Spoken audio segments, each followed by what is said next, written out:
One, two, three, one, two, three, testing. Mic test, 1, 2, 3. 4, 5, 6. 7, 8, 9. So there's about a 30-second delay. So Okay. I like it loud because I'm part of hearing.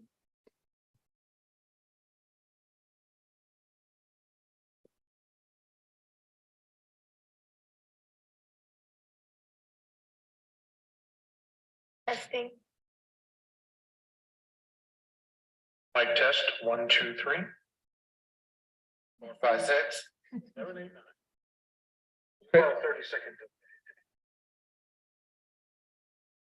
Perfect, thank you.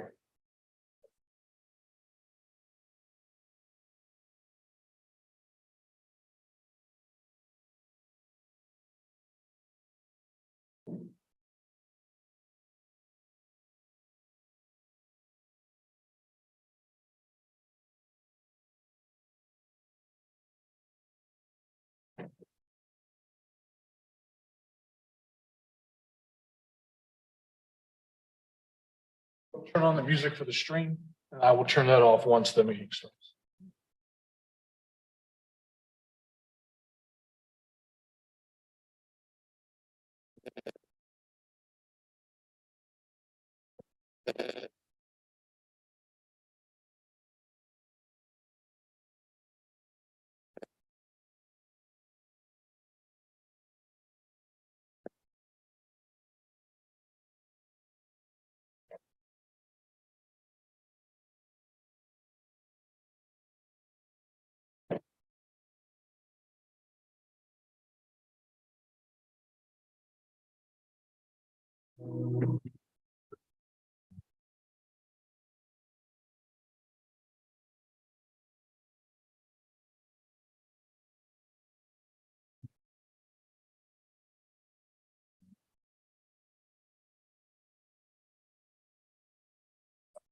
Can we have security, please?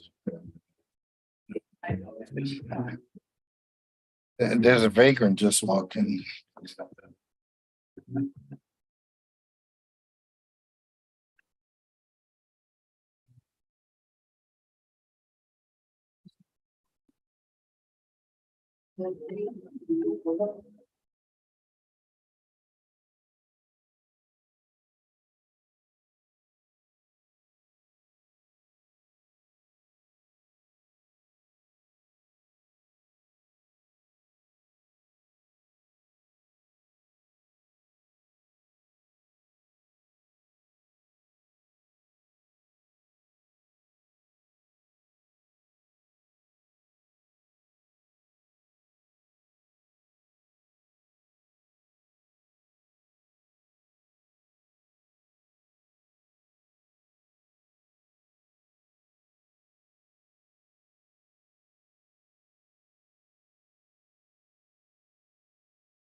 How are you?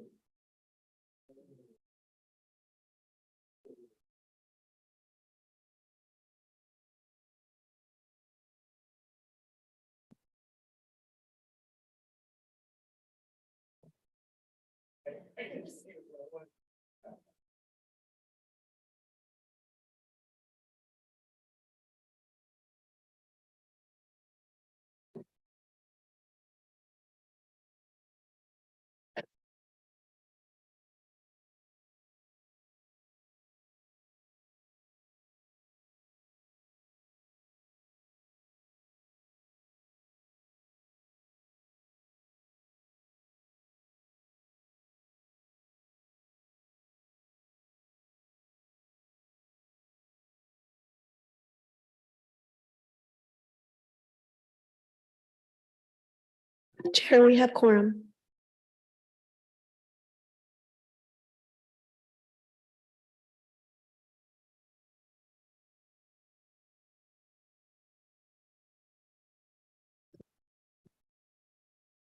Madam Secretary, please start the meeting.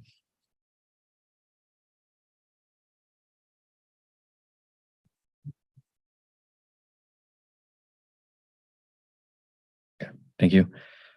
I would like to call the regular meeting of May 8th, 2023 to order. Please stand for the Pledge of Allegiance.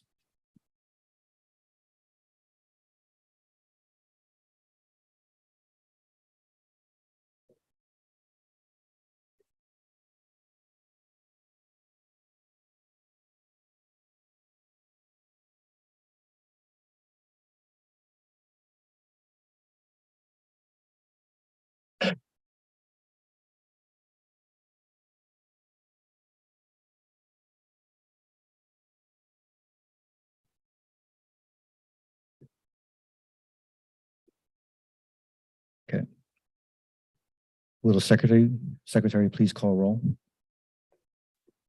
Commissioner Leo, Here. Commissioner Escamilla, Commissioner Ramos, Present. Commissioner Oliva, Here. Commissioner Wu, Here. Commissioner Benninger, Here. Chair Pham. Here. Chair quorum has been reached at 5:32. Thank you. I want to take the opportunity to introduce a new face to the commission. I think we noticed that Carl Benninger is joining us today. Carl, do you have a few words you would like to share? Just let folks know that I live in the south side of the city by Thornton Park. I'm a member of Metro Classic Neighborhood Association, as well as I'm president of Comlink system. Born and raised Detroiter. Alan knows my favorite team, right? Michigan. Been out here and I've lived in California in my present house in Santa Ana for 43 years. And my joke is I came out here for a 3-year job assignment in '79. I'm still here. So obviously wife likes the weather and she's happy. I'm happy. So That's great. Thank you, Carl. And also like to acknowledge Mark McLaughlin. He stepped down from the commission, and I wanted to thank you, Mark, for his service. I know that he's been involved with the commission for quite a while now. And, my personally, I've learned a lot from his leadership as chair when I joined as well. So yeah, thank you, Mark, for his service. Before we begin, I would like to remind my fellow commissioners to turn your microphone on when speaking and off when not speaking. And when speaking, please place the microphone about 4 inches away from you. Members of the public may attend Plan Commission meeting in person or virtually via Zoom. I now invite the Commission Secretary to describe the way the public can access and participate in the meeting. This meeting is being live streamed via our portal at www.santa.primegov.com/public/portal and to YouTube at www.youtube.com/City of Santa Ana videos. If you would like to provide a public comment, you may do so in the following ways. Join the meeting via Zoom, enter meeting ID number 893-19064-322. When the item that you would like to comment on is being discussed, select the hand icon to let us know you would like to speak. You will be called upon by the name you entered. You can also join the meeting by calling 669-900-6833. Enter meeting ID number 893-1906-4322. When the item that you would like to comment on is being discussed, press 9 to let us know you would like to speak. You will be called upon by the last 3 digits of your phone number. After you are called upon, you may press 6 to unmute yourself. For those who are attending this meeting in person and would like to provide public comment, please fill out a request to speak form and turn it into the secretary. All speakers will have 3 minutes to speak. I will alert you when your time is up. Moving on to public comments on non-agenda or non-public hearing items. Madam Secretary, does anyone wish to speak on non-public hearing items? If you're attending this meeting in person and would like to comment on non-agenda or non-public hearing items, please fill out a request to speak form and turn it into the secretary. If you are participating via Zoom and would like to comment on non-agenda or non-public hearing items, please select the hand icon and unmute yourself. If you are calling in and would like to comment on non-agenda or non-public hearing items, please dial 9 and then 6 to unmute yourself. Chair, we do not have any speakers. Thank you. Moving on to the consent calendar. Is there a motion to approve item A, minutes from April 24th, 2023, as well as the excused absences? I move approval. It's a motion by Commissioner Wu, Second. second by Commissioner Leo. Madam Secretary, please call roll. Commissioner Leo, Aye. Commissioner Escamilla, Aye. Commissioner Ramos, Aye. Commissioner Oliva, Aye. Commissioner Wu, Aye. Commissioner Benninger, Aye. Chair Pham. Aye. Motion approved by majority vote. That concludes the consent calendar. Moving on to the business calendar. I will now review the process for the public hearing so that everyone knows what to expect. Staff will provide a presentation and answer questions from the commission. The public hearing will then be open. The applicant will be given the opportunity to speak, limited to 15 minutes. Members of the public will then be given the opportunity to comment, limited to 3 minutes. The applicant will be given the opportunity to respond to the comments made by the public, limited to 5 minutes. The public hearing will then be closed. Discussion will return to the commission with formal action taken to approve, deny, or continued review of the application. Please consider the following suggestions when organizing your comments. Please state your name, address, which is voluntary. State whether you support, oppose, or are neutral to the proposal. Your statement should include all pertinent facts within your knowledge. Please note, decisions on this matter is final unless appealed within 10 days by any interested individual or party. Recommendations on this item will be forwarded to the City Council at a later date for final determination. Now, this is time and place for public hearing on item number 1, conditional use permit number 2023-10 for the property located at 3000 South Bristol Street, located within the Community Commercial C1 zoning district. Before we begin, do any of the commissioners have anything they wish to disclose with regard to this item?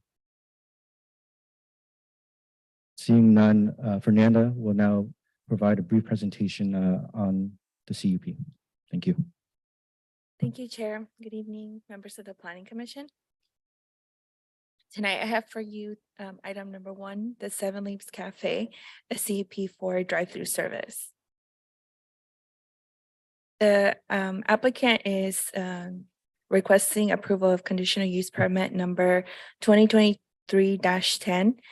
The property is located at 3000 South Bristol Street within Ward number 4. As I mentioned, they're requesting approval of a conditional use permit to allow the operation of a drive-through service window at Seven Leaves Cafe. Staff is recommending that you adopt a resolution, Commission, to approve conditional use permit number 2023-10 as condition. The property is located within the urban neighborhood medium low UN 20 in the general plan land use designation. It's located in the community commercial or C1 zoning district.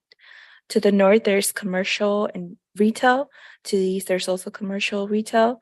South and west is multiple family residences. The lot size is approximately 21,000 square feet, and the unit size is 1,900 square feet.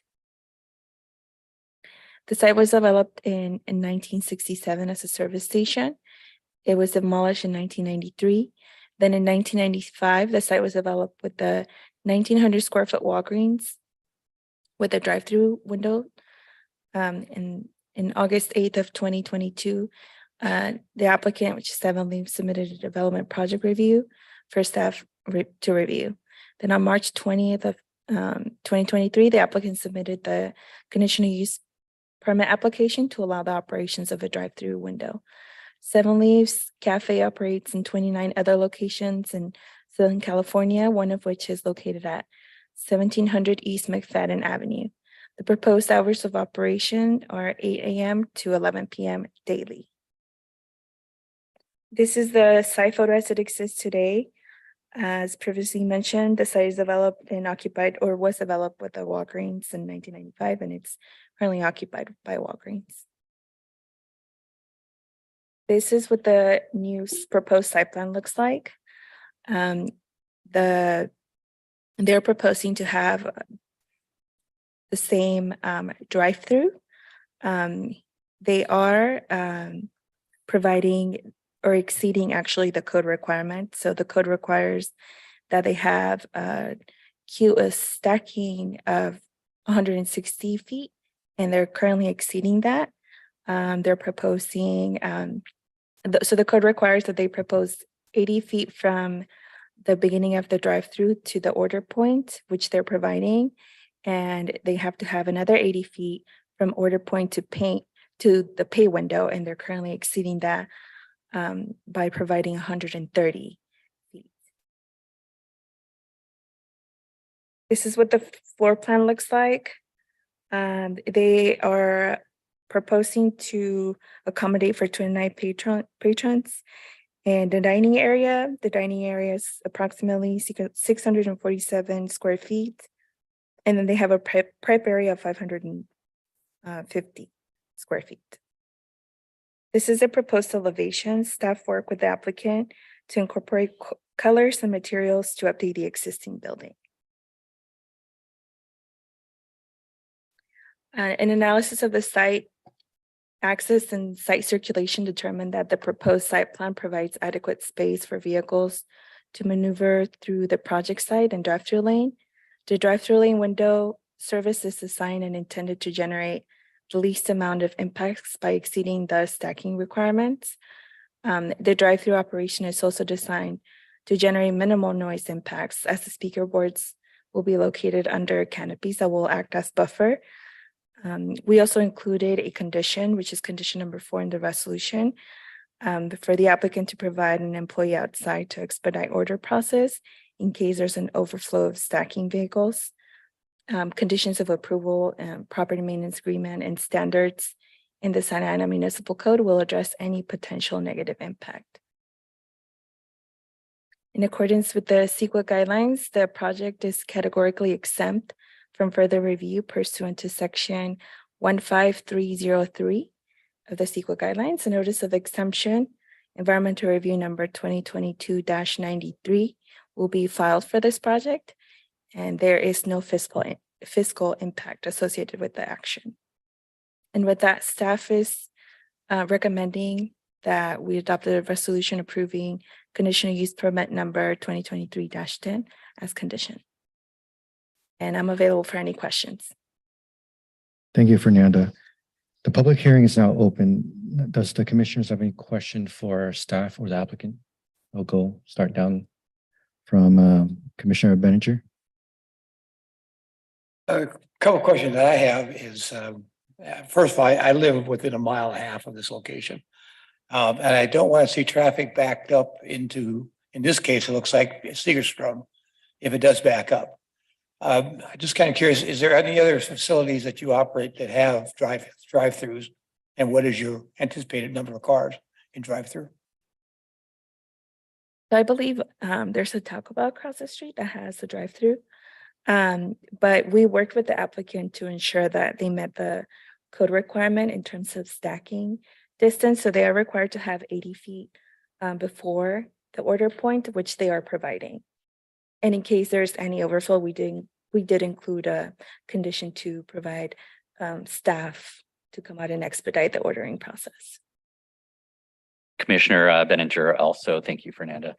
The applicants are here in the audience to answer any questions once the public hearing portion of the meeting is open. So if you have any questions about other locations that they operate, they'd be happy to answer your questions as well.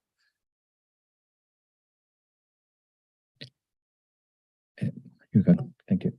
Commissioner Escamilla. Just wanted to confirm that was there a previous CUP for the Walgreens drive-through as well on the side? And is it just that they, it's been more than a year, so that's gone away? Is that? No, so the existing Walgreens was considered retail. This is considered a eating establishment with service. Okay, that's all I had. Thank you. Thank you. Commissioner Leo? No. Commissioner Wu? I was wondering, Mr. Chair, did we have to disclose whether we had a conflict of interest before? We did. We did? Right. Oh, okay. Did you wanted to disclose? No, No. I Okay. have no conflict. You whatsoever. scared me for a second there. We went halfway around. No, I just must have missed my mind. So basically, there was a drive-through operation for retail and they were handing out prescriptions there, and this one would be handing out food and all that. So the stacking adjusts to the type of operation and wait time that may be required in terms of providing them with drinks and other products. That's correct. Yeah, and in that stacking study, the staff considered the impact on Bristol, which is a busy street coming by there, because there's another retail, and I'm not trying to compare the two, but it has created traffic problems in that area. I think that's what Commissioner Benninger was alluding to. So I'm back on the site plan on the PowerPoint. So what we try to do is disencourage the traffic on Bristol to go into the site. So we did ask the applicant to provide a planter in that corner. Can you put a mark or something? Yeah. So we asked for this in order to not have traffic come in through this site, through Bristol. And so instead, people that want to go through the drive-through have to come in through this site. And that will avoid any queuing onto. Great. Thank you very much. Commissioner Ramos, do you have any comments? Yes, just one question for staff. So I believe it was condition number 4 that would require the business to have an employee help with the queuing of cars. Is that something that staff has added on similar, a condition on other similar businesses? And have you all seen that that has really just helped alleviate any concerns? Yeah, it's been a standard condition for places like Chick-fil-A or In-N-Out, just to expedite the process. Thank you.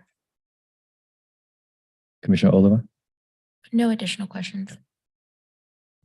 Just in summary, the site improvements that are being asked on site is the striping, the ADA access, and the curb that's adjacent to Bristol. Is that correct?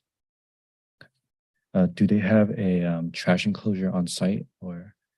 Yes, they have an existing trash enclosure. It's in pretty good shape. Okay. But we did ask that anything that's in bad shape, they would have Bring to it up. bring- Yeah. Perfect. Well, seeing it, Commissioner Escamilla. Yeah, sorry, I just, I guess for me, I understand the rationale for the planter in that particular location. I guess I'm just wondering if there's any way we can kind of temporarily like install that, just because what I fear with that is that we're still going to have folks that are going to want to do a drive-through. And I think if we look at probably the average daily traffic counts for both streets, Bristol's going to be much higher than Segerstrom. So just by default, you're going to have a lot more people pulling into this particular location. And, you know, the maneuver I would basically pull is go through the drive-through, then kind of loop around to Segerstrom, loop back around, and then get into the driving queue, which I think might actually end up with more problems. But again, I don't know how people are going to kind of navigate that particular site that way. And right now, correct me if I'm wrong, it does appear to be a double driveway, like so that there is a possibility to circulate in a non-ordering lane as it's currently configured, but we would basically be removing that option. Is that like a fair enough read of the proposal with the planter positioning? Yeah, so the reason that planter was placed there is because we were afraid that people would come in from Bristol and just try to cut the line and then create traffic and then probably traffic collisions, who knows? But the current configuration is existing. And so the end of it, so it looks like it's 2 lanes, but it's only 1 lane. Yeah, so it's the current configuration. So we just made sure that it met the code requirements for stacking purposes and then just avoiding any traffic from Bristol. Okay, so even with as it's currently configured, there isn't the ability to kind of loop around that side. You would have to go through that ordering aisle. Correct. Okay. Is the applicant present tonight? Would you like to come speak?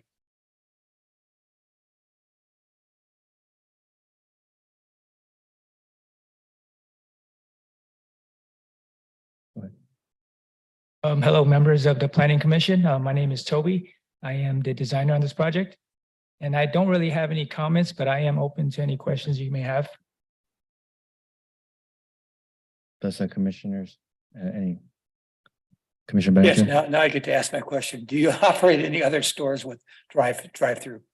Yes, we have a few other stores and one Fernanda mentioned in Santa Ana already. And we provided a queuing study and it depicted that the maximum stacking of vehicles were going to be about 4 to 5.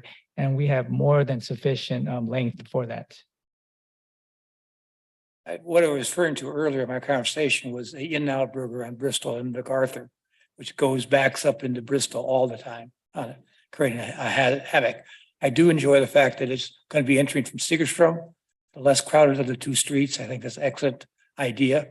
If I read it correctly, is there even a possibility of exiting onto Bristol from the property when you guys are through? Oh, yeah, it's going to be a right turn exit only onto Bristol. And what do you anticipate in peak hours? How many cars per hour do you expect? For the traffic study from a similar site, it was about 4 to 5 vehicles for peak hours. All set, thank you. Thank you, Commissioner. Is there any additional comments, questions? I do. Commissioner Wu?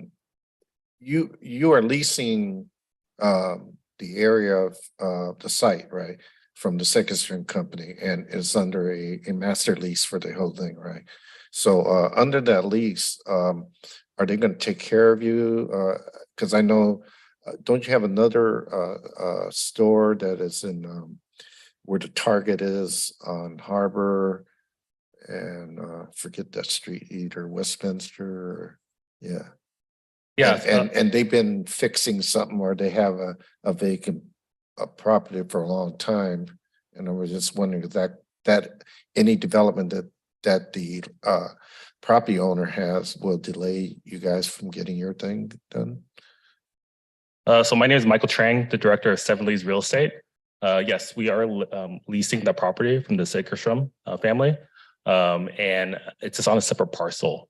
So we have a full lease for the entire parcel.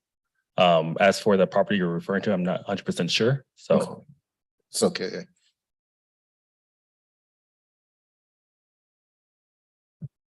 Well, thank you for coming up. Secretary. Yeah, thank you. Madam Secretary, have we received any written communication? Is there a member of the public that would like to comment on this item?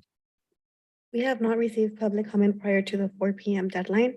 If you're attending this meeting in person and would like to comment on this item, please fill out a request to speak form and turn it into the secretary. If you're participating via Zoom and would like to comment on this item, please select the hand icon and unmute yourself. If you're calling in and would like to comment on this item, please dial 9 and then 6 to unmute yourself. Chair, we do not have any speakers. Thank you. Seeing that there's no other comments, is there a motion to approve this matter? I'd like to motion? make a motion, Mr. Chair. I'd like to motion that we adopt a resolution approving conditional use permit number 2023-10 as condition. I second that. Thank you. We have a motion by Commissioner Wu and a second by Commissioner Benninger. Madam Secretary, please call roll. Commissioner Leo, Aye. Commissioner Escamilla, Aye. Commissioner Ramos, Aye. Commissioner Oliva, Aye. Commissioner Wu, Aye.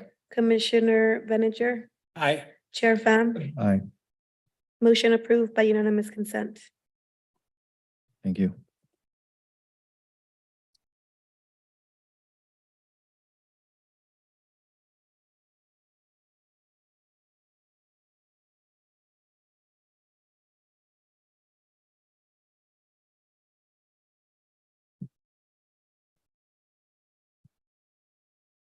This is the time and place for public hearing on item number 2, zoning ordinance amendment number 2023-01, amending chapter 41 of the Santa Ana Municipal Code to increase the conditional use permit separation requirements on noxious uses from sensitive receptors to 1,000 feet. Update the massage establishment ordinance, add conditional use permit suspension process, and other clarifying edits. Please note that the recommendation action will be forwarded to the City Council for their consideration at a future meeting. Before we begin, do any of the commissioners have anything they wish to disclose with regard to this item? Being none, Heidi will now provide a brief presentation. Heidi. Thank you, Mr. Chairman. The item before you, item number 2, is for zoning ordinance amendment. Zoning ordinance amendment number 2023-01. This would be applied citywide. The ordinance is proposing to amend various sections of chapter 41 of the zoning Santa Ana Municipal Code. The amendments would include increasing conditional use permit separation requirements of noxious uses from sensitive receptors, updating massage establishment regulations, establishing a CUP process, a suspension process, and other edits to address topographical errors and internal inconsistencies. The recommendation is that the Planning Commission recommend that City Council adopt an ordinance to approve zoning ordinance amendment number 2023-01 to amend the various sections of chapter 41. At a regularly scheduled City Council meetings held on December 20th, 2022 and January 17th of 2023, the City Council discussed and requested that staff analyze increasing the separation requirements of noxious uses and explore additional standards to regulate massage establishments and their proximity to sensitive land uses, respectively. Staff analyzed and intends to address the reference points in addition to incorporating necessary amendments to ensure uniform and legally consistent regulations, as well as additions to enable city staff to implement regulatory framework and protect health, safety, and welfare of the city with the proposed zoning ordinance amendment number 2023-01. Proposed amendments are as follows. Noxious uses. The Santa Ana Municipal Code currently requires a conditional use permit for noxious uses located within 500 feet of sensitive land uses. The update would include requiring a conditional use permit for noxious uses when located within 1,000 feet of sensitive land uses. The amendment to the massage establishment permitted zones and locations. Currently, massage establishments are permissible within various commercial zoning districts, subject to an approval of a conditional use permit. The update would require a 1,000-foot separation between existing and proposed massage establishments and a 500-foot separation from residentially zoned and used properties. Proposed amendments to discontinuance of non-conforming massage establishments. Currently, a non-conforming use would be discontinued if operation is ceased for a period of 12 consecutive months. The amendment would strip a massage establishment of a non-conforming status if the establishment requires a new certificate of occupancy for reason other than a change in business name with no change in ownership. Other changes would require a full conformance with the chapter, which would include applying for a conditional use permit. The establishments would also lose their non-conforming status if it is in violation of applicable federal, state, or local regulations for a period of 60 consecutive days, or if it receives 3 non-compliant notices within a year period, or if in violation of a total of 90 days within a year period. Changes to Chapter 41 would also include establishing a suspension of conditional use permits, variances, and minor exception permits. Currently, the Santa Ana Municipal Code does not address suspension of conditional use permits, variance, and minor exceptions.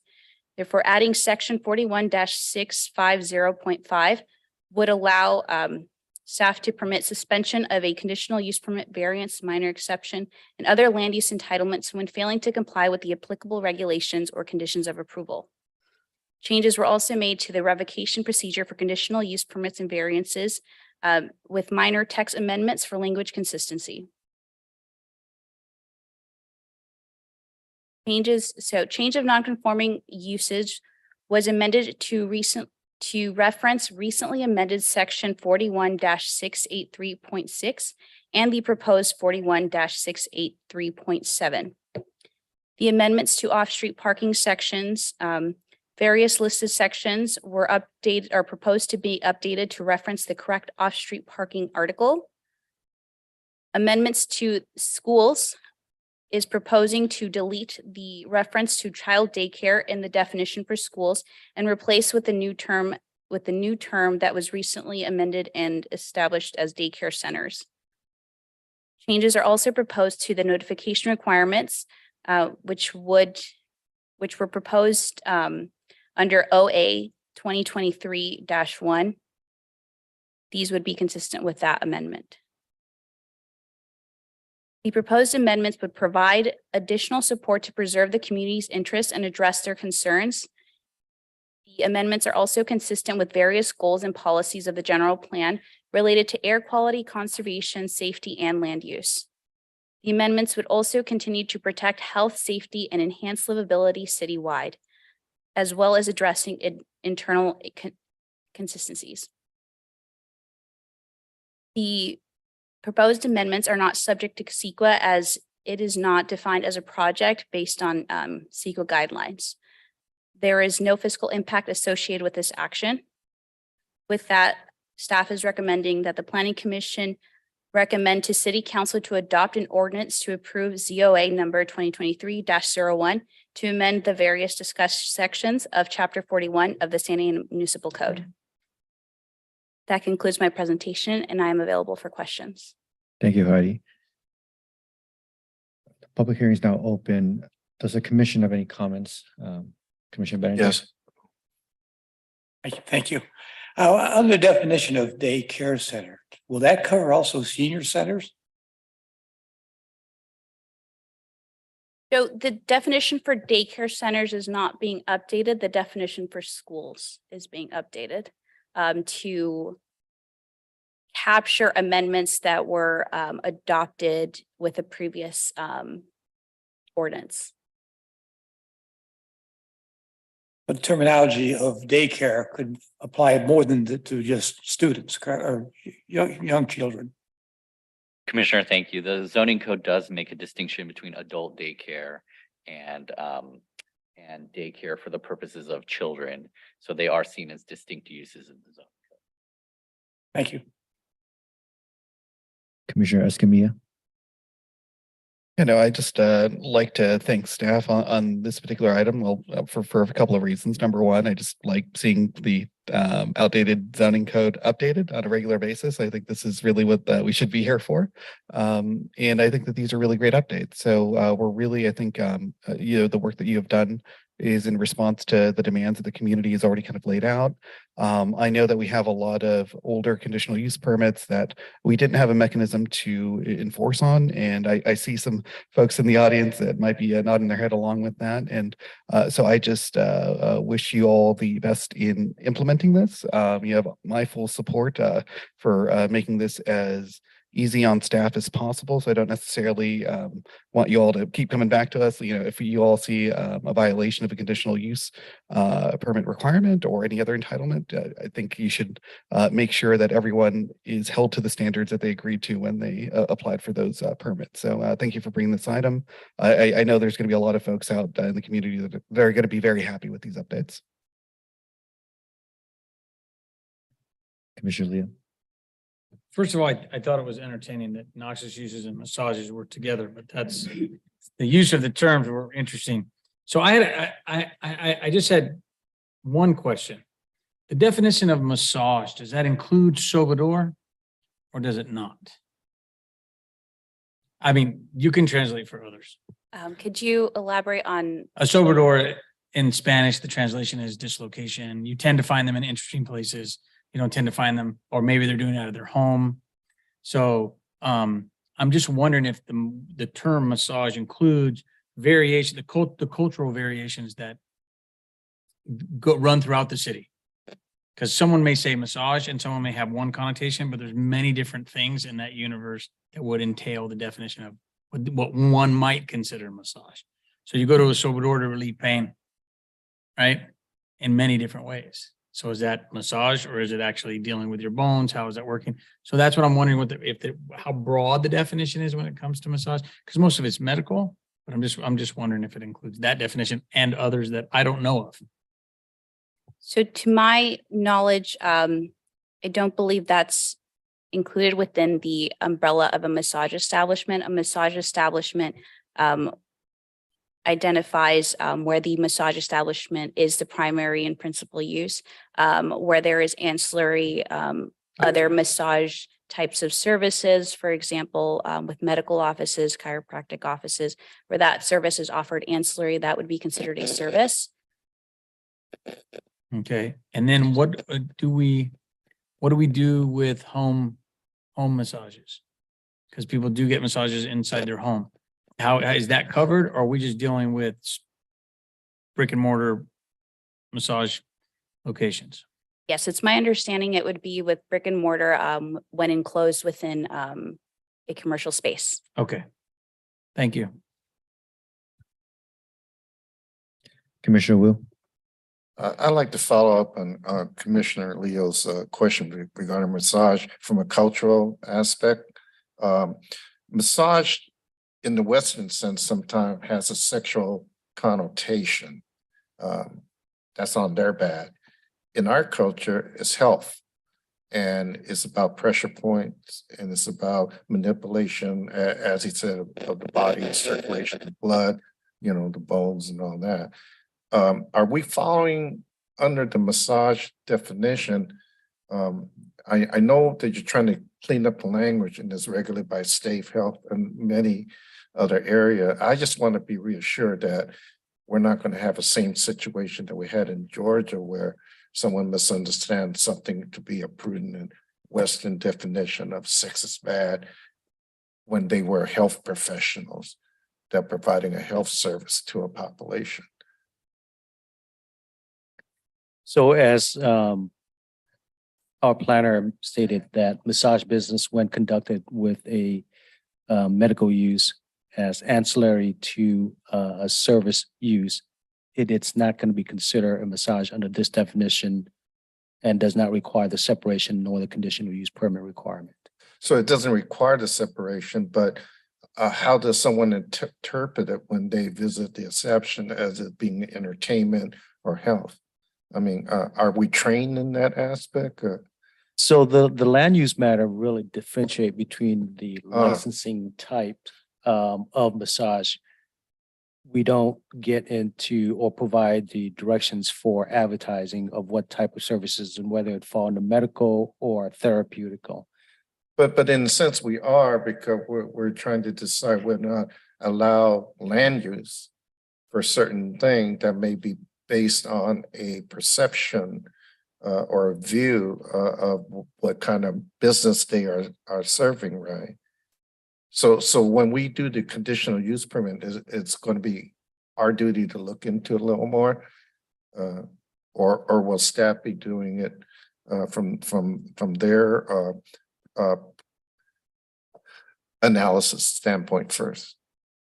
Yes, so when staff receives inquiries for land use and to establish different uses in different places of the city, staff conducts, poses questions to get more information and to understand the nature of the business and what the use is, which is the process for when we're analyzing applications for certificates of occupancy and for conditional use permits. So staff would be posing those questions to understand what land use that falls under. And what do you use as guidance on that? Because land use may just look at where you're going to put the bathroom, how many electrical sockets, emergency, fire. So massage establishment that are freestanding does get licensed by the state as a massage therapy business, and those are the ones that are regulated under our ordinance. Okay, thank you. That clarifies it for me. The other part of my question has to deal with our climate action policy. And we were talking about noxious fume. We mentioned health safety. I was wondering in terms of climate action, does some of the cleaning up language help us to have healthier air and environment in our city? Yes, upon analyzing the separation requirements for noxious uses, staff did review the California Air Resource Board's handbook, which spoke about the impacts of that noxious uses within close proximity to sensitive receptors. And so with the increased separation requirement that would trigger a conditional use permit would allow staff to impose conditions that would essentially would allow us to review the air quality and to protect the community and give us that that means of reviewing those types of uses. So when you review that and it comes to us, will we be allowed to ask more questions about the impact on the climate? As well as imposing conditions of approval to or imposing mitigation measures. Thank you. Commissioner Ramos? Yes, first I want to say thank you to staff for bringing this to us today. I'm really supportive of increasing the separation requirement from 500 feet to 1,000 feet. And then I also just have some general questions. I don't know if staff has answers today, but I'm just curious. Do we know how many establishments would fall into non-conforming status if council were to approve these zoning amendments?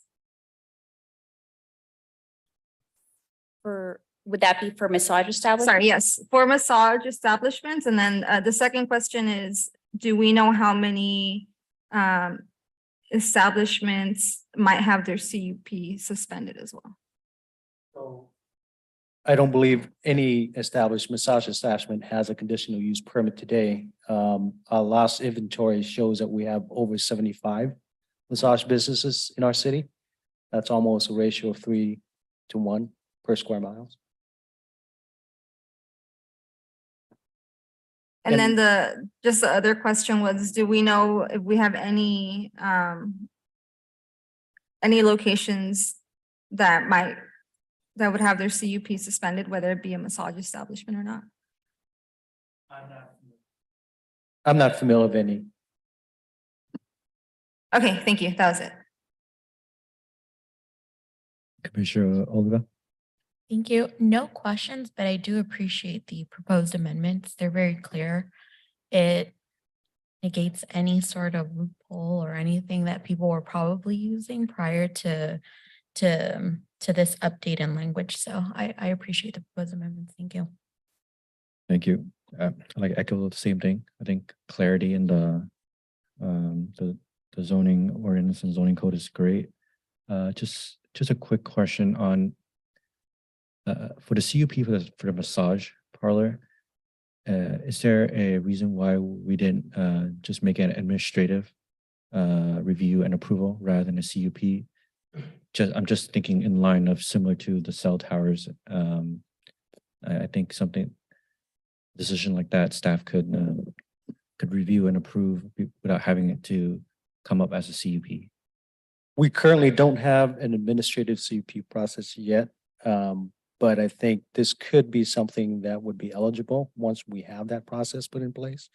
For the time being, it is recommended that it's part of the public hearing process. That's it for me. Okay.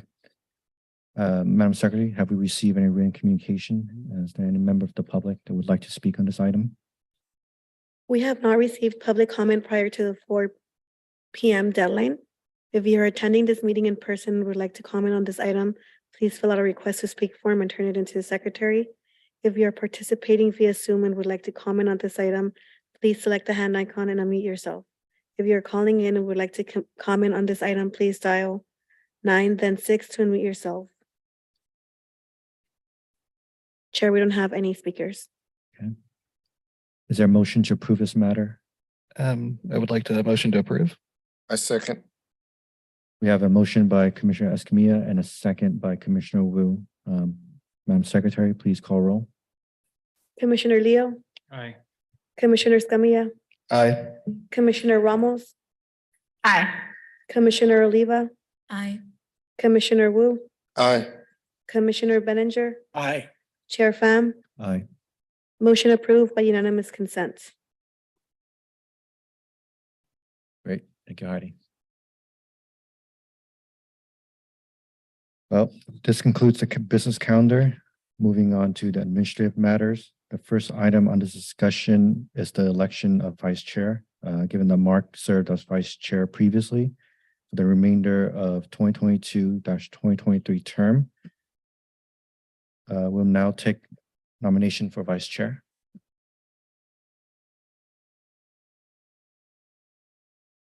I'd like to submit myself. We have a nomination by Commissioner Wu for Commissioner Wu.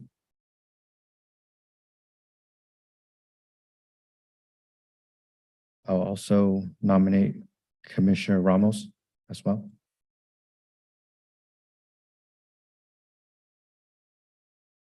Being that there's no other nomination, I'll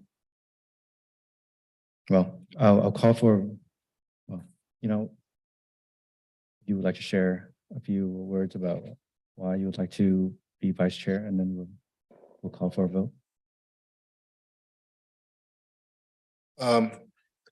I'd like to continue the history and being on the commission for as long as I have, close to 2 years now.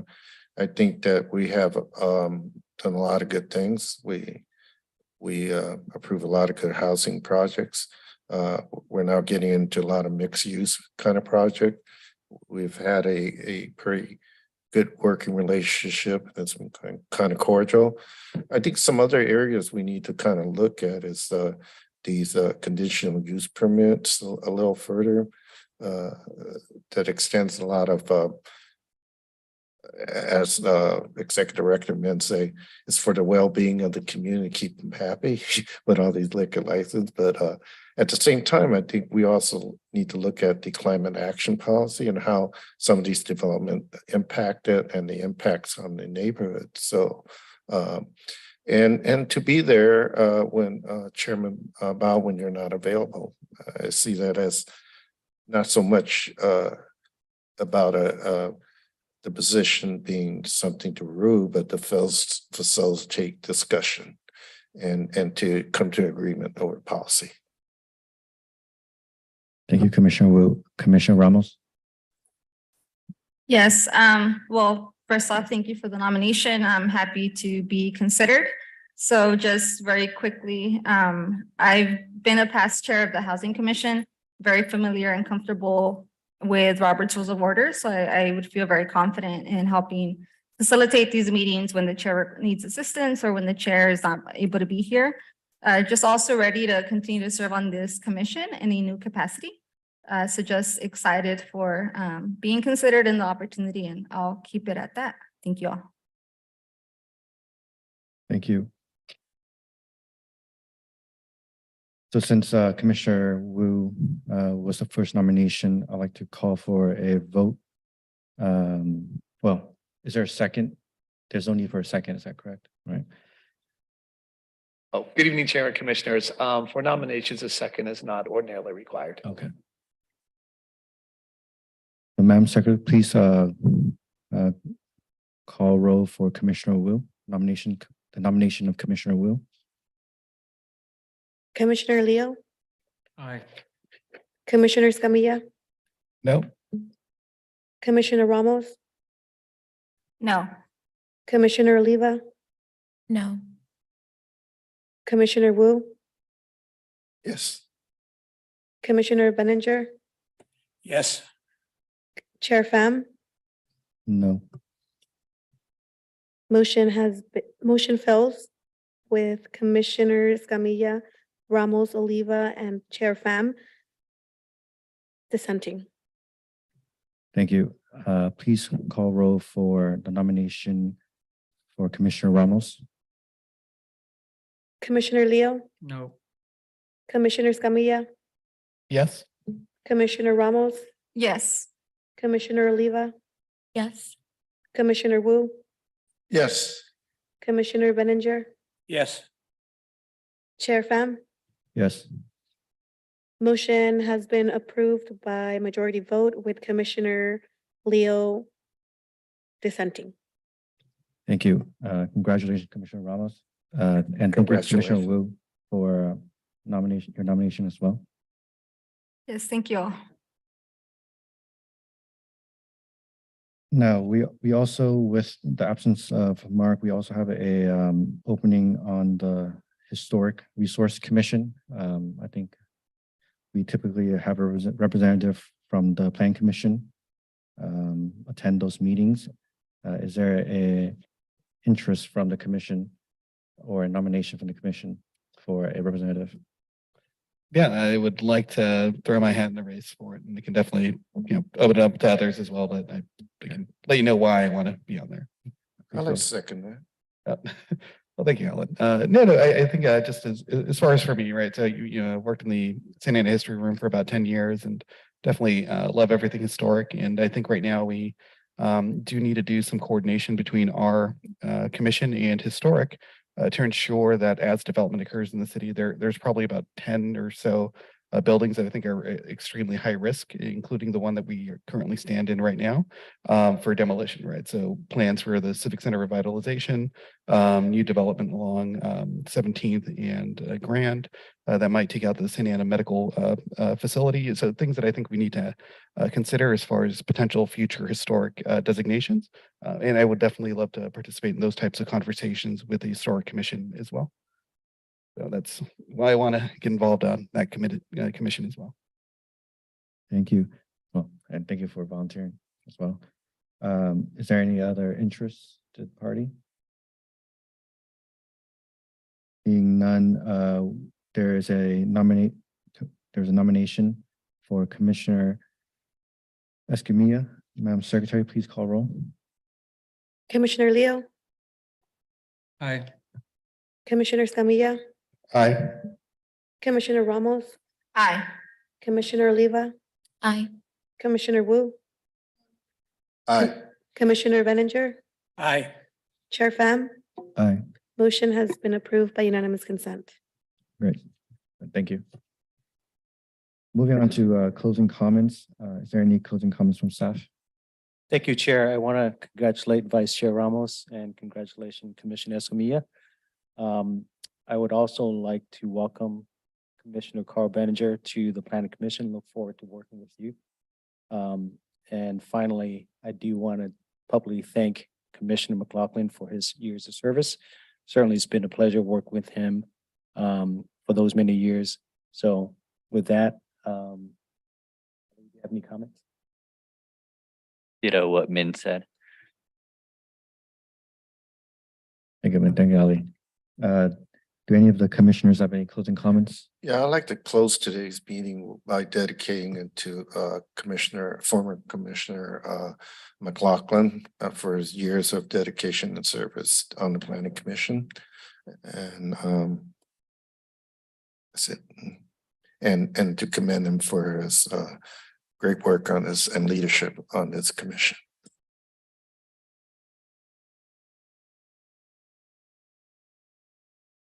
Okay. All right, Commissioner Ramos or Vice Chair Ramos. Yes, I just want to also welcome Commissioner Benninger. Happy to have you here with us. And then I had a general question for staff. So I don't know if that was covered at the last meeting, but I received emails from residents or people interested in doing business in the city of Santa Ana that have what seem to be very general planning questions. So I'm wondering if staff is also receiving those and responding as appropriate, or if we should flag those for staff. Absolutely, we do receive that, but if there's anything that you see in particular or that was forwarded to you in particular, please send it our way. Okay, thank you. Yeah, they're just very, I think, planning counter questions. So just want to make sure that they were being received by somebody. Yes, please forward to our planning commission secretary and we'll take care of it. Okay, thank you. Commissioner Oliva. Thank you. I just want to thank staff for today's meeting. Thank you for putting everything together. And I know it takes a while to even figure out how to amend a chapter. So thank you so much. I also want to welcome Commissioner Benninger. Welcome to the committee. Look forward to working with you. And congratulations to Commissioner Ramos on being vice chair. And I hope everyone has a good week. Thank you. Commissioner Benninger, your words. Also like to add my congratulations to people we've elected forward tonight. Also state too that I followed Mark McLaughlin onto the Measure G Oversight Committee. So I know what he's going to be doing next, but I hope we don't follow that one either. But anyway, I'm very glad to be here and I feel very, very welcome and appreciate it. One of the areas I was talking with this afternoon during orientation, concern I have over certain ordinances, one of them is air conditioning. So I hope we can discuss the location of the air conditioning units because I think times have changed and our ordinance is a bit outdated with that. Also, I'm getting a lot of calls on Airbnbs. I would like this commission to talk about that so we know why our laws are not being enforced in that right now. Thank you. Commissioner. I'm sorry. Comment, we'll send you some information on short-term rentals. We did address this with the commission previously. We'll send you the same email and we can talk about it offline. Commissioner Escamilla. Well, thank you, Chair, and well, congratulations, Vice Chair, and thank you to the rest of the members of the commission for putting your faith in me on the historic side. So thank you all. Welcome, Carl. I feel like I'm going to need to learn a little bit more about hockey now if you show up in your hockey outfits. So I'll have to do that. But also wish McLaughlin all the best. I'm sure he's going to land solidly as well in a new commission. As far as any kind of general comments for staff. At the last city council meeting, there was a general discussion of the kind of what to do about the parcels along Bristol Street. So I know that we haven't really revisited the Bristol plan. I have my own history of contentiousness with that specific plan. But just looking to see what available options are to kind of move forward to maybe potentially revisit what we would like to do there rather than to have the linear parks, which we've had trouble kind of enforcing just general, quality of life issues around. If that is something we're going to be looking at in the future, because I still believe that the Bristol corridor and Main Street specific plan still offer options for future reconsideration, and that we should probably start that conversation earlier rather than later.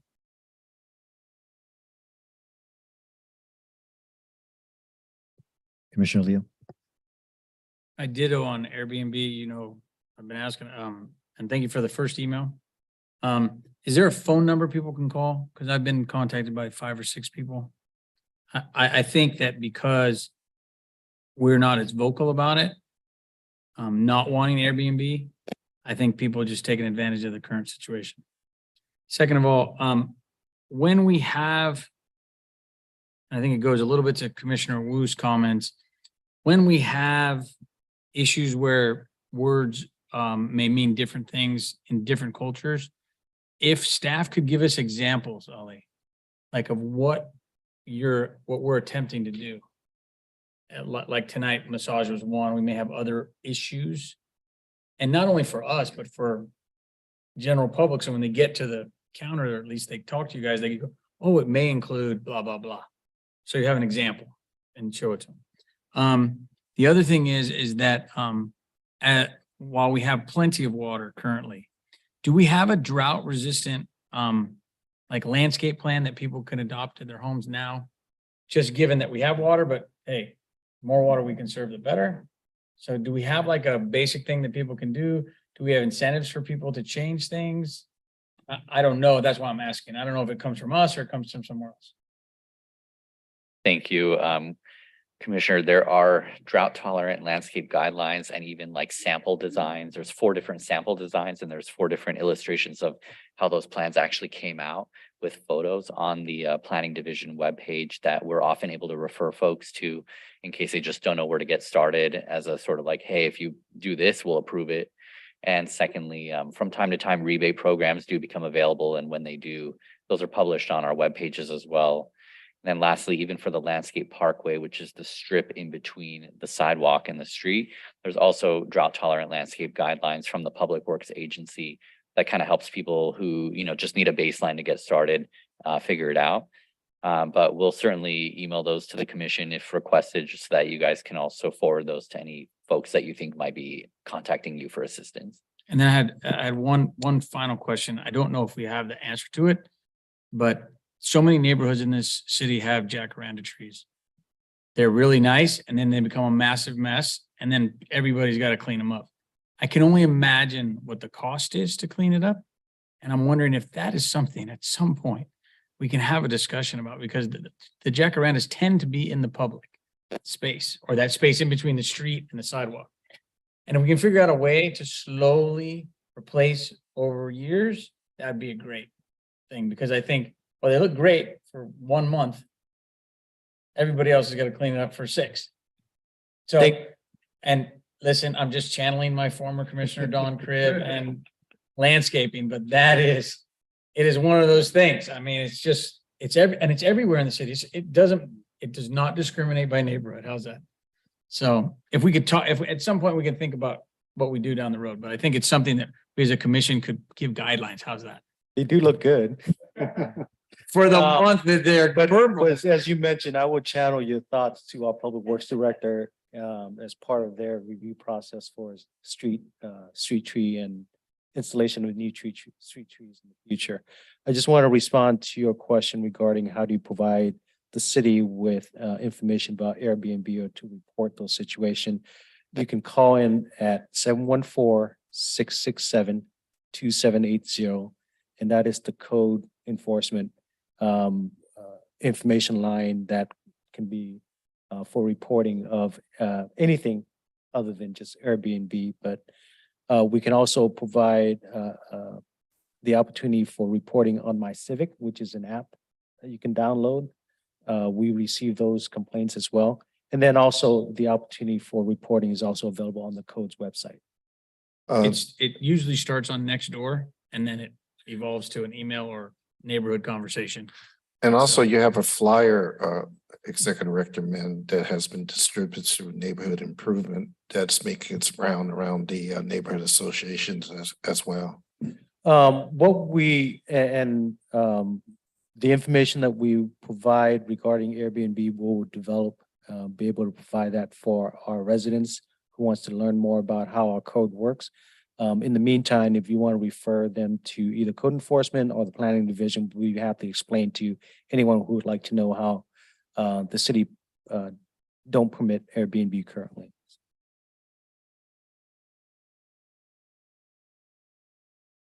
Not any specific company, short-term rentals. My point was that you are trying to get the word out to the neighborhoods so they know, and they could they could be part of the solution. Yeah, for me, just want to thank you all the commissioners, especially, you volunteering your time. And I think it's very clear there's a diverse set of viewpoints and a diverse set of interests that each of you represent, especially in the closing comments. So I think that's great. Other than that, I'd like to thank you staff for the clarification on the zoning codes, because as someone who kind of have to go through zoning codes it's the clearer the better, because I think it clears up any miscommunication between the applicant and staff throughout the project process. Other than that, we'll adjourn, with the next regular meeting will be held on Monday, June 12th, 2023, 5:30 at the council chamber. Thank you.